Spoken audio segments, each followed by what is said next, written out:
Aujourd'hui, je vous raconte comment mettre en place le schema markup sur votre site. Alors maîtriser le schema markup, le schéma markup, ça peut devenir selon moi une botte secrète pour votre SEO. Alors pour préparer cette vidéo, j'ai mis en place moi-même une expérience sur un de mes sites, expérience dont les résultats sont particulièrement intéressants et que je vais vous partager en fin de vidéo. Parce qu'avant ça, je vais vous parler de comment mettre en place le schema markup, le schéma markup, et tout particulièrement de comment mettre en place une forme de microdonnées très précise qu'on appelle le schema same as. Dans cette vidéo, vous allez apprendre précisément comment fonctionne le schéma markup et comment le mettre en place sans avoir à mettre ou à écrire une ligne de code, puisqu'en fait, je vais vous donner un bout de code que je vais vous montrer à l'écran et qui est en description et que vous aurez juste à copier-coller pour l'ajouter sur votre site. Le schéma same as, il est utilisé pour indiquer que différentes URL ou identifiants sur le web font référence à la même entité. À titre d'exemple, tu peux faire deux choses principales. Vous voyez par exemple, moi, Luca Fancello, c'est un très bon exemple parce que je suis à la fois un rédacteur web sur mon site sur la bière, mais je suis aussi un spécialiste du SEO. Et en même temps, il y a un autre Luca Fancello qui est un artiste peintre plutôt connu en Italie. Et en fait, avec le same as, ça va te permettre d'indiquer à Google dans un bout de code précisément qui est une personne et que cette personne est la même qu'une autre personne. Mais pour commencer, je vais t'expliquer plus en détail à quoi sert le schéma same as et ensuite je vais te montrer étape par étape comment l'implémenter. Allez, c'est parti. Alors, partie 1, c'est quoi le schema markup et c'est quoi le schema same as? Alors, le schema markup, qu'on appelle aussi le balisage schéma, ce sont des microdonnées qui sont ajoutées au code HTML d'une page web pour aider les moteurs de recherche à mieux comprendre le contenu de la page. En gros, différents moteurs de recherche, dont Google et Bing, se sont associés. Ça n'arrive pas tous les jours, donc faut en profiter pour créer une sorte de langage. Et ce langage, en fait, c'est le schema markup. Ça s'écrit schéma markup. En français, on dit parfois balisage schéma. Et ce langage, ce sont des mini bouts de code très faciles à utiliser qu'on peut ajouter sur nos sites pour aider les moteurs de recherche à mieux comprendre nos pages et notre site internet.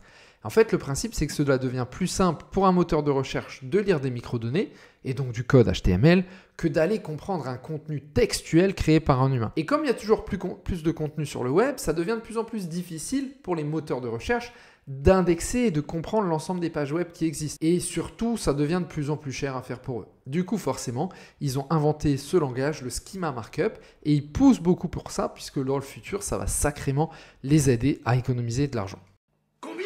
Comme je l'ai dit en introduction, le schéma dont je vais te parler aujourd'hui, c'est surtout particulièrement comment mettre en place une forme de microdonnées très précise qui s'appelle le schema same as. Le schéma same as, il est utilisé pour indiquer que différentes URL ou identifiants sur le web, ils font référence à la même entité. Donc pour moi, il y a deux utilisations principales du schema same as. Premièrement, il va te permettre de lier grâce aux microdonnées une personne et sa présence sur Internet. Donc tu vas pouvoir montrer dans les microdonnées que l'auteur d'un article, Luca Fancello par exemple, qui est écrit sur le site de la bière, c'est le même que celui qui a cette chaîne YouTube, tu vois. Donc en fait, dans ta page auteur, tu vas ajouter un petit bout de code qui va dire l'auteur c'est Luca Fancello, same as, c'est la même personne que celui qui a cette chaîne YouTube.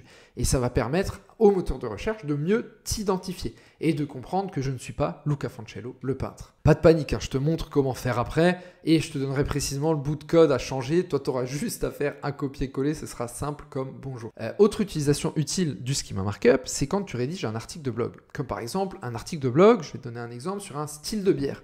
En fait, dans tes microdonnées, tu vas pouvoir indiquer que ce style de bière, c'est le même que la page Wikipédia qui parle de ce style. Et c'est comme ça que tu vas aider Google à comprendre cette page facilement. C'est d'ailleurs l'expérience que j'ai menée dont je te parle en fin de vidéo. Et encore une fois, ça peut te paraître peut-être un peu compliqué pour le moment, mais on va passer en partage d'écran et je vais te montrer que c'est en réalité très simple. Et par la même occasion, je vais en profiter pour te parler d'un autre type de microdonnées qu'on appelle knows about, c'est-à-dire a des connaissances sur. Et en fait, tu peux indiquer dans tes microdonnées qu'un auteur est spécialiste d'un sujet. Tu vois, tu peux dire par exemple l'auteur Luca Fancello knows about, il sait des choses sur, et on va indiquer que j'ai des connaissances sur la bière, sur le SEO, sur le marketing en ligne ou autre encore. Et d'ailleurs, il y a un autre schéma qui s'appelle Alumni of, pour dire de quelle université tu viens. Et je vais te le montrer un petit peu dans la vidéo, on va le mettre en place ensemble. De toute façon, je passe à l'étape 1 de cette vidéo et pour le coup, on va faire un peu de partage d'écran. Donc pour commencer, tu te demandes sûrement comment est-ce qu'on va mettre ce code, ce schéma markup, ce schéma same as sur WordPress, Shopify ou autre encore. Alors c'est tout simple parce qu'il y a deux moyens. En gros, le premier moyen, c'est simplement que tu vas aller dans le code d'une de tes pages. Je te montre comment faire juste après. Ou le deuxième moyen, c'est d'ajouter une extension. Donc c'est ce qu'on va faire avec Schema and Structured Data, qui est une petite extension gratuite WordPress que j'ai ajoutée.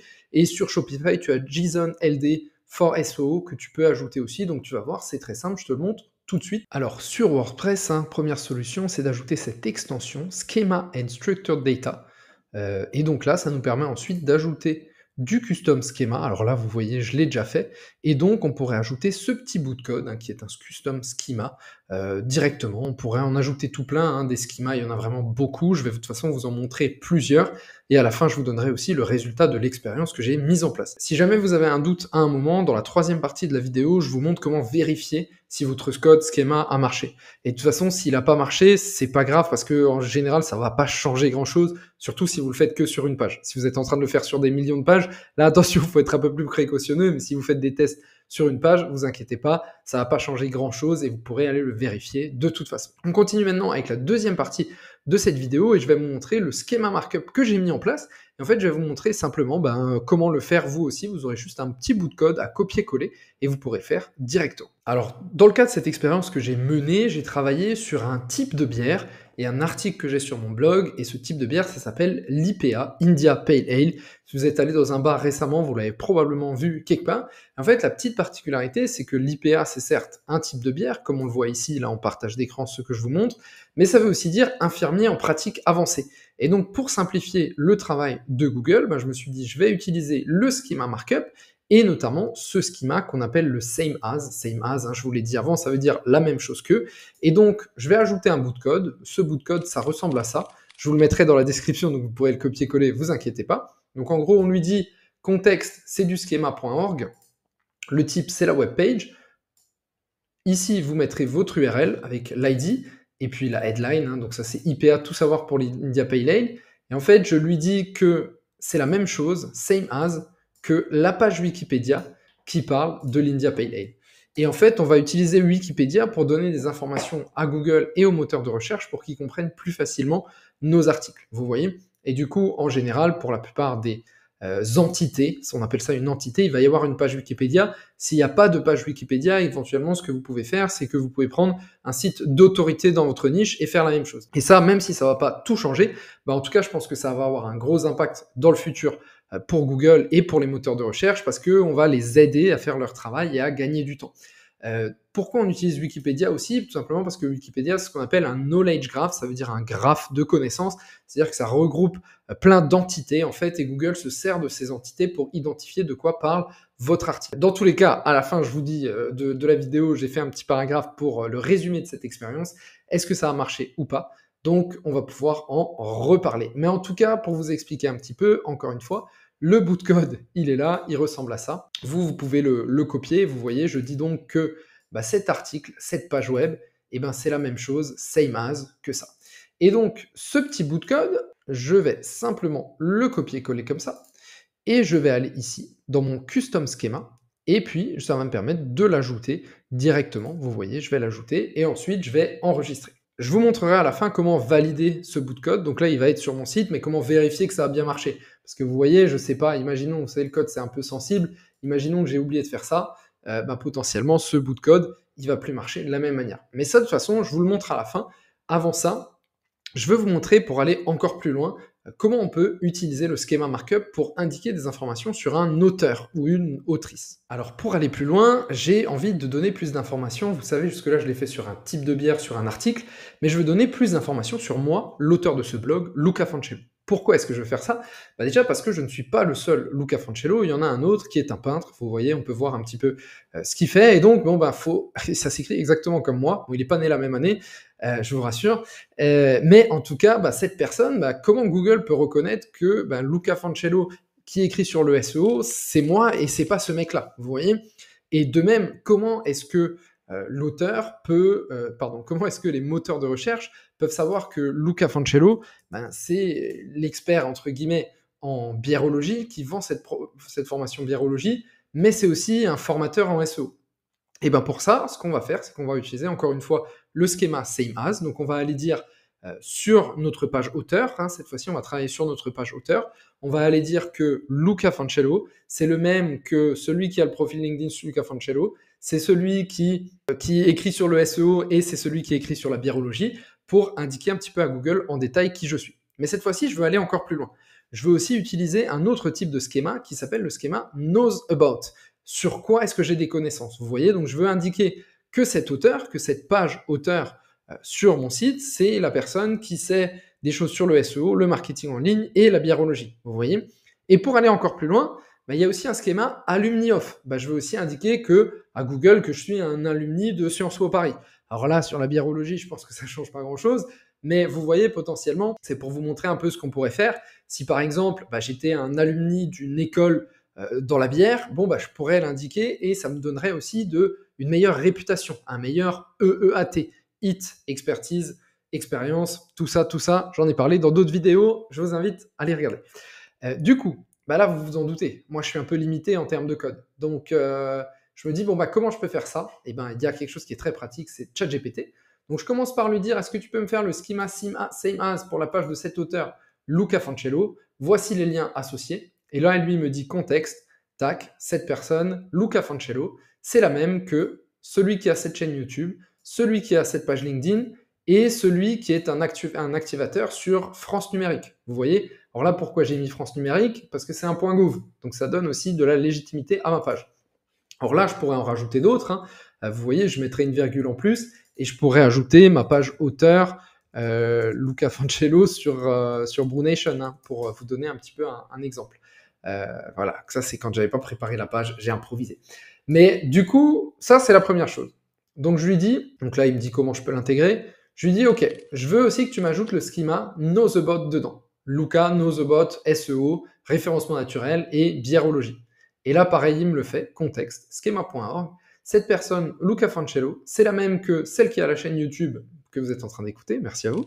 C'est la même que celui qui a le profil LinkedIn, tel profil LinkedIn, celui qui est activateur numérique ici. Ensuite, je rajouterai mes pages auteurs, ma page auteur sur Brunation, ma page auteur sur lucafancello.com, et éventuellement une page auteur sur un autre site. Vous voyez, par exemple, je suis auteur pour différentes publications sur le SEO, donc autant en profiter.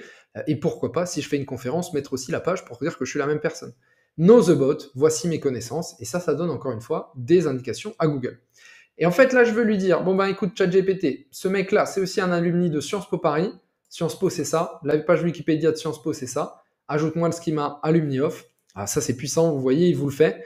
Et ça, c'est vraiment la grosse différence, c'est qu'avant, on avait besoin de coder. Et maintenant, en fait, il me donne ça. Et directement, j'ai Luca Fancello.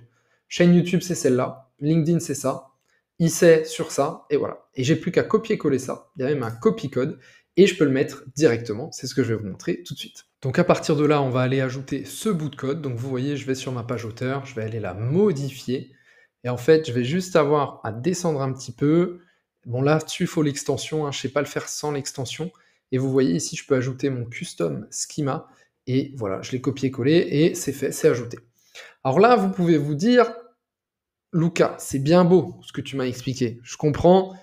Bon, déjà, tu n'as pas encore expliqué s'il impacte, s'il y a une bonne expérience ou pas. Mais ça, je l'explique après. Mais dans tous les cas, là, vous vous dites, ouais, mais comment je peux être sûr que j'ai mis le bon code? Vous voyez ce que je veux dire? Mais en fait, ce qui est génial, c'est que quand on a un doute, il n'y a pas de doute, parce que schema.org, ils ont créé ce qui s'appelle le validator. Et donc, le validator, ça vous permet en fait de valider que votre code schema a bien été ajouté. Et pour ça, en fait, il vous suffit d'ajouter une URL. Hop, moi je vous ai préparé mon URL, d'exécuter le test. Et en fait, si ça a bien marché, ici vous avez 0 avertissement. Vous voyez, donc ça déjà ça a bien marché. Et là on va pouvoir aller vérifier que nos deux codes ont bien marché. Alors d'abord sur la personne, vous savez, Luca Fancello, c'est le même que ça. Donc c'est bon, c'est la même chose. Alors vous voyez ici, je pourrais aussi ajouter same as avec ma page perso, mon site perso, lucafancello.com. Voilà, comme ça indiquerait bien à Google que c'est les mêmes personnes. Et ça me permet de montrer que je suis une entité. Et puis ensuite, on va aller dans l'autre schéma, qui est le schéma web page. Et si je descends tout en bas, vous voyez, About, Type, Thing, Same as, Wikipédia, India Pale Ale, URL Guide India Pale Ale. Donc vous voyez, je l'ai eu et puis après je peux même cliquer, vous voyez, et le voir dans le bout de code ici. Alors je pense pas en toute franchise qu'ici ce soit la meilleure optimisation de ce code schéma, parce qu'il y a quand même, vous voyez, beaucoup d'informations, parfois ça se répète, ça faudrait peut-être un peu rentrer dans le code, mais en tout cas, vous voyez, on a ce validator, on valide, on vérifie que tout est bon, et du coup on sait si on a bien fait les choses ou pas. Alors à partir de là, maintenant la question c'est, est-ce que mon expérience a marché? Et ça, c'est ce à quoi je vous réponds tout de suite. Comme promis, je te donne le résultat de mon expérience sur le schéma markup avec le schéma same as. Alors j'ai ajouté, comme je te l'ai dit, le same as sur la page IPA. Ça fait maintenant, je pense, plus d'un mois et demi. Il n'y a pas eu de résultat direct en termes de positionnement. Alors je pense que c'est pour plein de raisons. Déjà sur cette page, j'ai pas beaucoup de backlinks alors que les autres ont beaucoup de backlinks. J'ai regardé encore avant, il y en a un qui en a une douzaine alors que moi j'en ai 0. Ça peut jouer un peu et je pense aussi que mon contenu n'est pas encore suffisamment unique par rapport à mes concurrents sur ce mot-clé-là. En tout cas, moi je reste persuadé d'une chose, déjà pour commencer, c'est que cette expérience, il faudrait la mener sur beaucoup plus de pages. Aujourd'hui, je l'ai juste faite sur cette page India Pale Ale. Je pense que ce serait intéressant de le faire sur beaucoup d'autres pages pour vraiment prendre du retour et pouvoir vous donner un petit peu un feedback sur une expérience plus grande. Vous savez, quand j'étais sur Skyscanner, quand je faisais une expérience pour qu'elle soit statistiquement fiable, je la faisais sur des milliers de pages. Ici, c'est vraiment une expérience que j'ai faite seulement sur quelques pages et surtout sur la page India Pale Ale qui en plus est une des pages les plus concurrentielles. Dans tous les cas, moi je reste persuadé que, à mon avis, il y a de grandes chances pour que le schéma markup ce soit l'un des futurs du SEO et ça va être très important à l'avenir. Donc c'est très important d'apprendre à le faire. Je te donne le bout de code que tu as juste à copier-coller dans la description. N'hésite pas à le faire. Et puis surtout, en attendant, si tu veux compléter tes connaissances, n'hésite pas à regarder mes autres vidéos. Normalement, je vais publier une vidéo sur le sujet EEAT, expertise, expérience, expertise, authority, trustworthiness, et ça va expliquer encore plus en détail comment montrer à Google que tu es une entité et que c'est toi le plus grand expert, la plus grande experte sur un sujet. On se retrouve très vite pour de nouvelles vidéos. À très vite. Ciao, ciao.